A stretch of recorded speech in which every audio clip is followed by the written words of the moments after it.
Welcome to the Slop Temple. We pray this video helps. In this video, I will explain how to make barbecue sauce.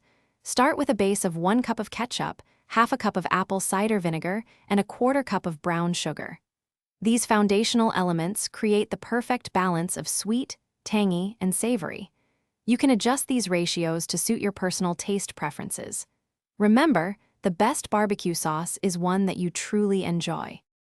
To elevate your sauce, add 2 teaspoons of smoked paprika and 1 teaspoon of garlic powder. For a subtle kick, include a 1/4 teaspoon of cayenne pepper. If you desire a smoky depth, a 1/2 teaspoon of liquid smoke works wonders. These additions transform a simple sauce into a complex and irresistible condiment. Combine all your ingredients in a saucepan and bring them to a gentle simmer over medium heat. Allow the sauce to cook for at least 20 minutes, stirring every few minutes to prevent it from sticking to the bottom. This simmering process allows all the flavors to fully develop and deepen. For a thicker sauce, simply continue to simmer until it reaches your desired consistency.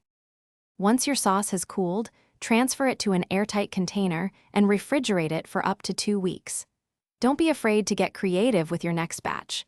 Try adding a splash of bourbon, a spoonful of mustard, or even some fruit preserves for a unique twist. The possibilities are endless when crafting your signature barbecue sauce. Thanks for watching. Consider subscribing if we helped you.